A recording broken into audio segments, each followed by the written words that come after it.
In today's video, I'm going to teach you how to sign into the Microsoft Store and Windows 10. If you've ever found yourself wondering how to access fantastic apps and games for your Windows PC with ease, you're in the right place. This guide will walk you through each step for a seamless sign-in experience. To get started, you need to open your web browser and go to the Microsoft Store's homepage. The Microsoft Store is the one-stop shop for apps, games, and more on your Windows device. Not only can you download new and exciting software, but you can also keep track of your purchases and subscriptions.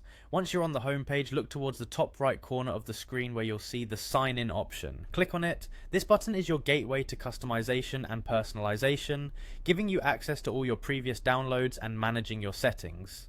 Now, after clicking Sign In, you will be prompted to enter your Microsoft account credentials. If you already have an account, simply enter your email and password. However, if you don't have a Microsoft account yet, don't worry. You can create one by following the on-screen instructions, which will guide you through the process effortlessly. Having a Microsoft account syncs your devices, providing a cohesive experience across your Windows environment. Once you've logged in, it's time to navigate back to the Microsoft Store home.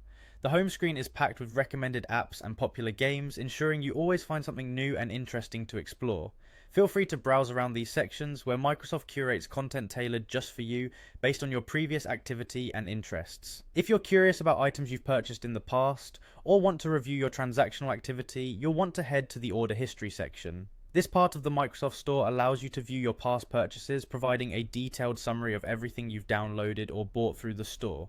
Simply click on Order History, which is easily accessible, to view and manage your purchases seamlessly. This is particularly helpful for keeping track of your expenses and ensuring you're aware of your external software engagements. So there you have it. By following these simple steps, you've learned how to sign in to the Microsoft Store on Windows 10. Navigating through the world of Windows applications is now at your fingertips, offering a world of productivity and entertainment options. Remember, whether it's about managing your account or discovering new software, the Microsoft Store remains a crucial resource for augmenting your computing experience. Enjoy exploring, downloading, and making the most of your Windows ecosystem with these newfound skills.